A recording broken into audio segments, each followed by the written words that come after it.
오늘 우리에게 주시는 하나님의 말씀은 고린도후서 1장 3절에서 11절까지의 말씀입니다. 신약성경 286면에 있습니다. 다 찾으신 줄 알고 제가 봉독하겠습니다. 찬송하리로다. 그는 우리 주 예수 그리스도의 하나님이시요 자비의 아버지이시요 모든 위로의 하나님이시며 우리 모든 환난 중에서 우리를 위로하사 우리로 하여금 하나님께 받는 위로로서 모든 환난 중에 있는 자들을 능히 위로하게 하시는 이시로다. 그리스도의 고난이 우리에게 넘친 것 같이 우리가 받는 위로도 그리스도를 들어 말미암아 넘치는도다. 우리가 환난 당하는 것도 너희가 위로와 구원을 받게 하려는 것이요 우리가 위로를 받는 것도 너희가 위로를 받게 하려는 것이니 이 위로가 너희 속에 역사하여 우리가 받는 것 같은 고난을 너희도 견디게 하느니라. 너희를 위한 우리 소망이 견고함은 너희가 고난에 참여하는 자가 된 것 같이 위로에도 그러할 줄을 알미라. 형제들아, 우리가 아시아에서 당한 환난을 너희가 모르기를 원하지 아니하노니 힘에 겹도록 심한 고난을 당하여 살 소망까지 끊어지고 우리는 우리 자신이 사형 선고를 받은 줄 알았으니 이는 우리로 자기를 의지하지 말고 오직 죽은 자를 다시 살리시는 하나님만 의지하게 하심이라. 그가 이같이 큰 사망에서 우리를 건지셨고 또 건지실 것이며 이후에도 건지시기를 그에게 바라노라.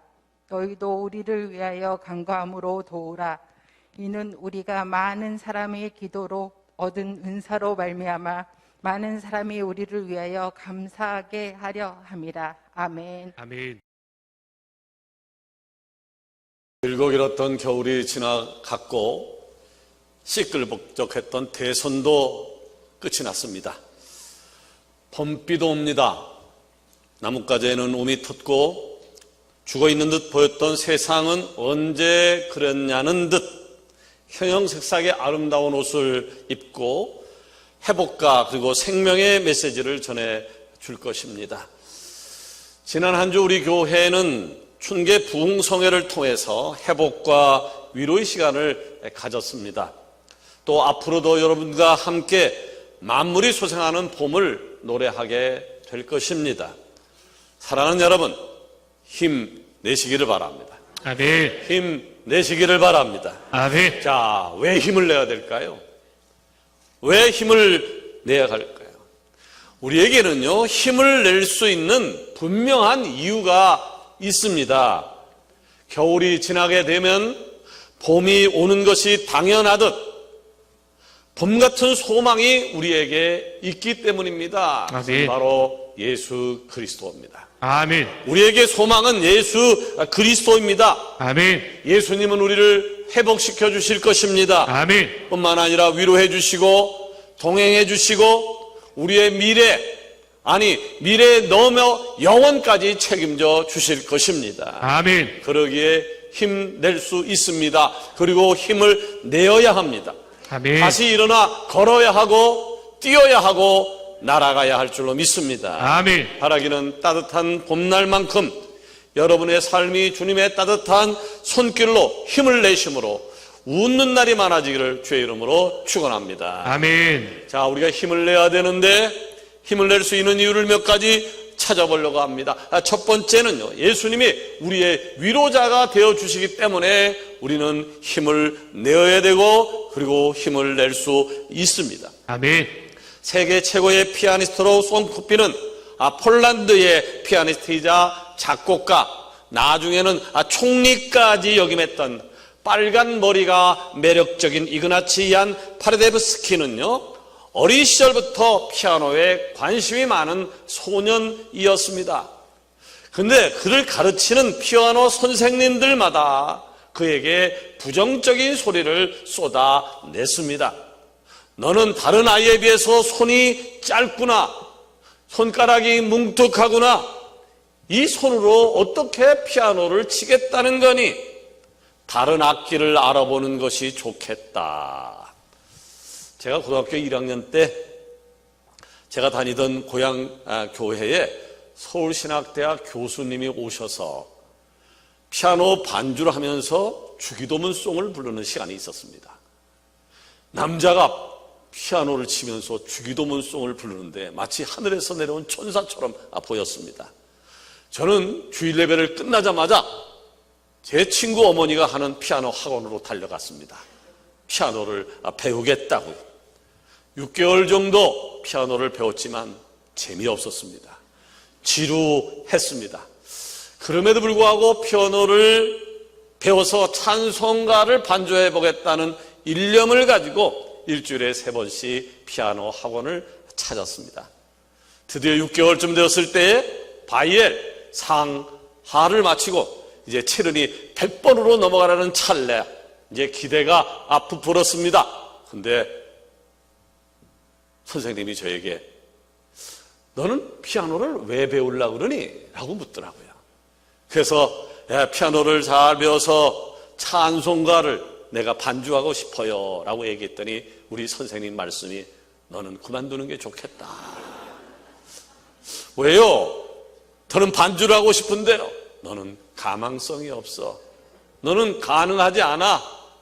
네가 와가지고 학원비를 도와주는 건 좋은데 안 돼. 너는 결코 반주할 수 없을 거야. 저는 그 말에 상처를 받고 피아노 배우는 것을 그만두게 된 아픈 기억이 있습니다. 아마 이 파다레버스키가 그랬나 봅니다. 선생님들의 말에 큰 상처를 받은 그는 피아노는 나는 안 되겠구나. 그래서 다른 악기를 알아보았지만 적성에 잘 맞지 않았습니다. 이에 다시 피아노를 시작했지만 이전에 선생님들에게 받은 상처로 인해서 홀로 연습을 하고 있노라면 서글픈 생각마저 들었습니다. 그런데 그가 가장 힘들어하고 그리고 낙담에 빠져 있을 때 그의 인생을 바꿔준 한 사람을 만나게 되어집니다. 당시에요, 쇼팽 이후에 가장 뛰어난 피아니스트로 평가되는 루트 루빈스타인이었습니다. 자, 피아노를 꿈꾸는 사람이라면 누구나 그의 앞에서 피아노를 치면서 코멘트를 받고 싶어하는 피아노의 명장이었던 것이죠. 이 파데레버스키는요, 아주 당시의 작은 파티에서 피아노를 가지고 분위기를 돋구는 반주자로 연주할 기회를 얻었습니다. 그 당시에 얼마나 연주를 잘했겠습니까? 그저 작은 파티장이니까 작은 파티의 분위기를 띄워주는 이름도 없고 존재감도 찾을 수 없는 흔한 어린 반주자일 뿐이었습니다. 근데 놀랍게도요, 그 자리에 피아노의 명장이라고 불리는 이 아르투르 루빈스타인이 찾아온 것입니다. 그런데 이 명장이 그 어린 그에게 한마디 툭 던져주는 말이 있었습니다. 야, 너는 참 피아노에 재능이 있는 것 같다. 내 손에 힘이 있어서 연주가 탁월하구나. 자, 처음 들어보는 칭찬과 격려는 그에게 큰 위로가 되었습니다. 그것도 다른 사람이 아닌 당대 최고의 피아니스트로부터 그런 이야기를 들었으니까 말이죠. 이 파데레브스키는요, 그때부터 깨어있는 거의 모든 시간 동안 연습에 매진을 하기 시작합니다. 결국 그는요, 훗날 세계적인 피아니스트가 되었고요, 그의 명성과 그리고 폴란드의 독립에 기여했다는 공으로 당시 1차 세계대전 직후인 1919년 폴란드 공화국의 시작과 함께 초대 수상이 되는 영광을 얻게 되었습니다. 한 사람의 격려와 그리고 위로가 절망에 빠졌던 한 사람의 인생을 바꾸어 놓은 것입니다. 자, 오늘 읽은 본문은요, 사도 바울을 통해서 고린도 교회에 보낸 위로의 말씀입니다. 당시 초대교회 성도로 산다라고 하는 것은 어떤 의미였을 것 같습니까?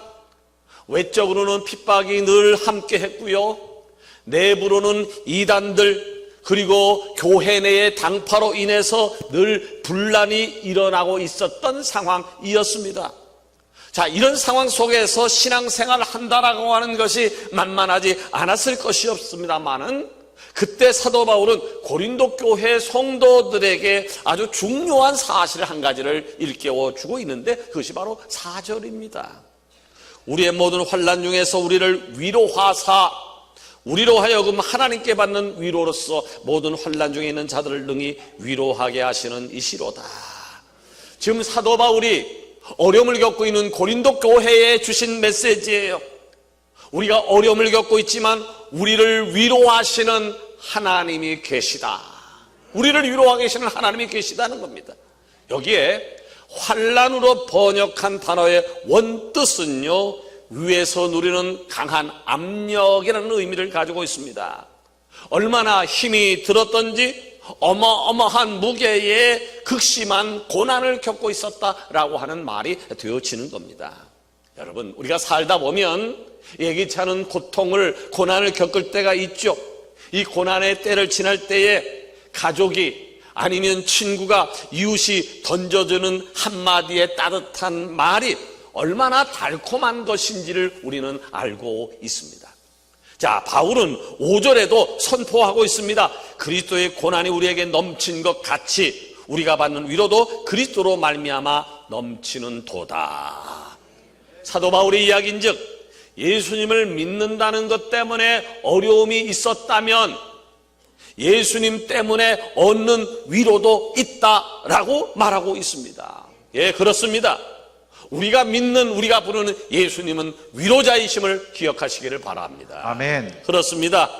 지나가는 말일지라도요, 위로는 낙담에 빠진 사람을 일으키기도 하고요, 죽어가는 사람을 살리기도 하는 것입니다. 아멘. 자, 그런데 말 한마디가 이렇게 큰 힘이 있는데 믿는 우리들에게는, 그리스도인 우리들에게는요, 세상 어떤 사람들의 말과 비교할 수 없는 큰 능력이 있습니다. 그것은 바로 그리스도의 위로입니다.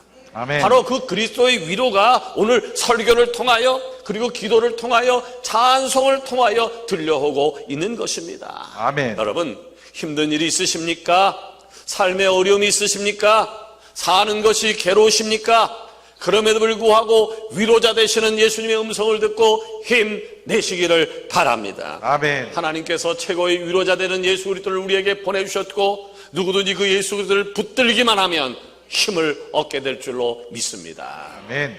두 번째로, 우리 성도가 힘을 내어야 되는데요, 힘을 낼 수 있는 이유가 뭘까요? 예수님께서 우리의 고난을, 예수님께서, 다른 사람이 아니라 예수님께서 우리의 고난을 함께 더불어 극복해 주시기 때문입니다. 아멘. 자, 우리가 살고 있는 인생이 힘든 일이 없이 매 모든 순간마다 달달하기만 하면 어떨 것 같습니까? 고난이 없는 세상, 문제가 없는 세상, 생각만 해도 행복할 것 같지 않습니까? 자, 그런데 현실은 어떠한가요? 우리의 바람과 달리 냉혹합니다. 고난을 원한 적도 없고 바란 적도 없는데 왜 이렇게 제때, 그것도 힘이 들 때마다 고난이 찾아오는지 모르겠습니다. 자, 그런데 여러분 아십니까? 이 원치 않은 고난은 왜 찾아오는 걸까요? 우리가 고난을 원하지 않는데도 고난이 찾아온단 말이죠. 왜 고난이 찾아오는 것일까요? 이 두 가지로 설명을 해드릴 수 있는데, 첫 번째는요, 우리의 죄와 허물 때문에 고난이 올 수 있습니다. 자, 죄 때문에 하나님과 나와의 사이가 단절되었고, 그러다 보니까 하나님께서 우리에게 허락하신 평안이 사라지니까 자연스럽게 내 삶에 고난이 올 수 있습니다.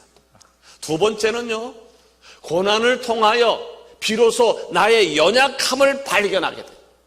고난을 통해서 나의 연약함을 발견하게 되어지고 하나님만을 의지하는 모습을 찾기 위해서 고난이 우리에게 올 수 있습니다.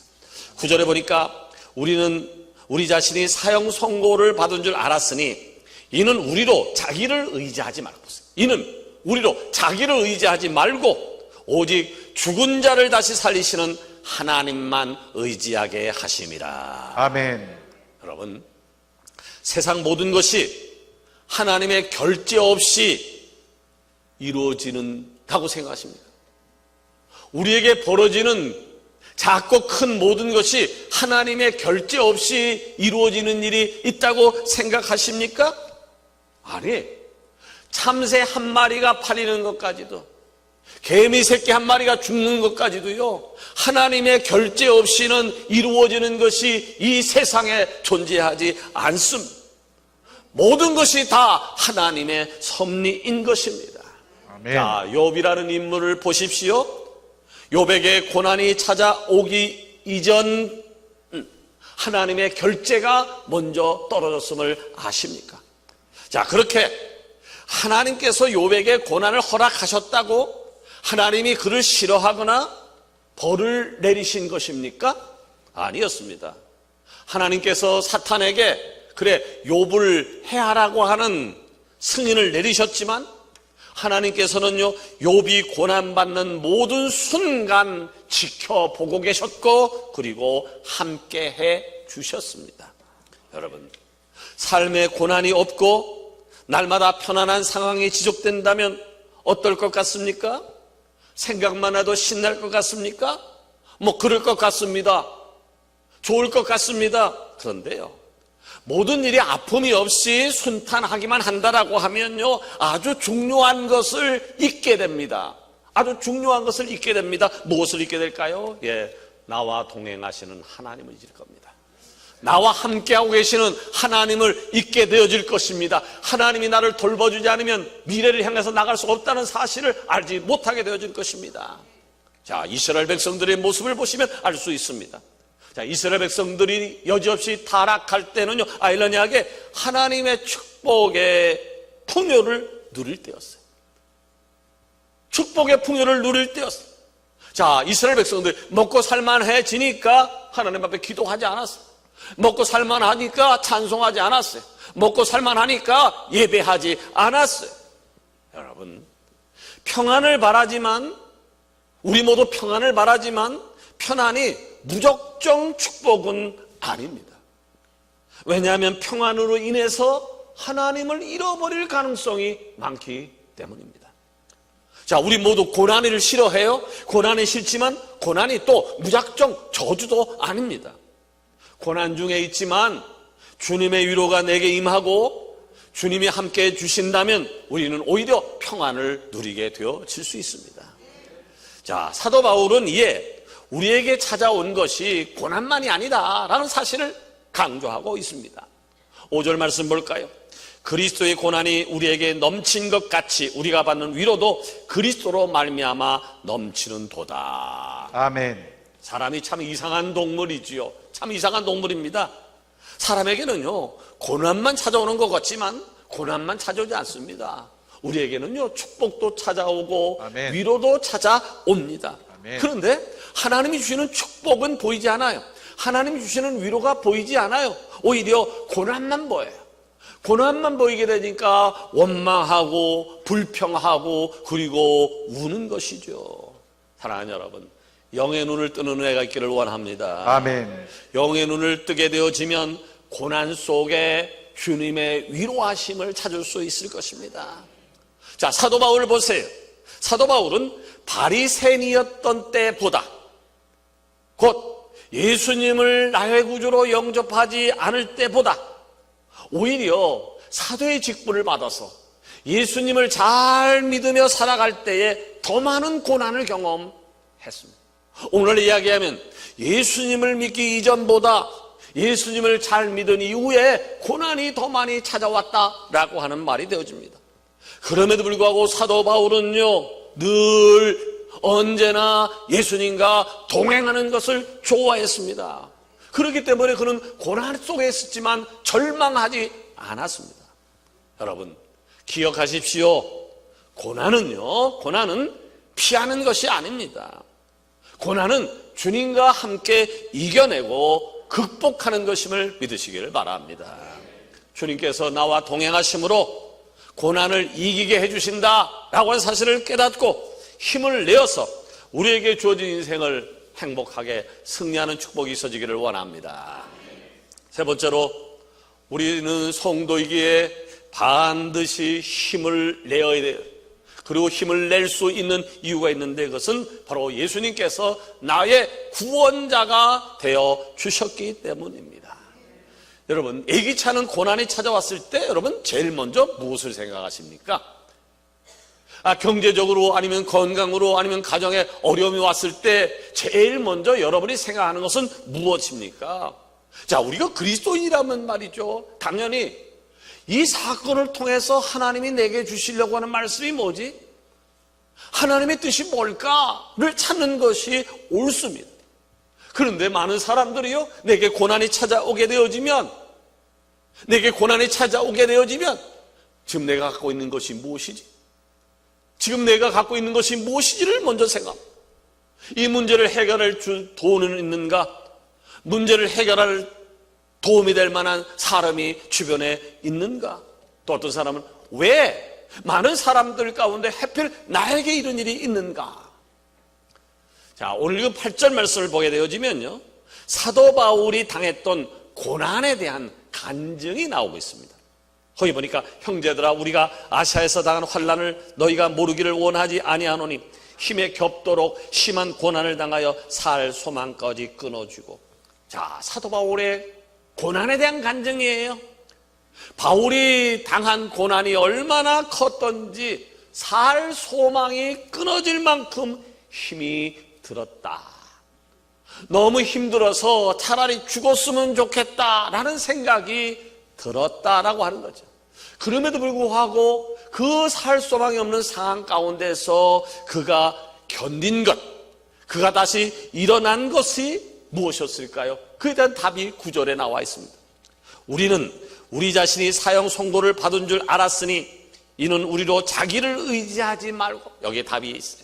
자기를 의지하지 말고 오직 죽은 자를 다시 살리시는 하나님만 의지하게 하심이라. 아멘. 사도 바울은요, 지금 자신이 경험했던 모든 고난이 이루 말할 수 없었지만 그 속에서 위로를 얻고 힘을 얻을 수 있었던 이유는 그리스도께서 아멘. 사망에서 나를, 사망에서 우리를 구원하셨다라고 아멘. 하는 확신이 그에게 있었기 때문이었습니다. 아멘.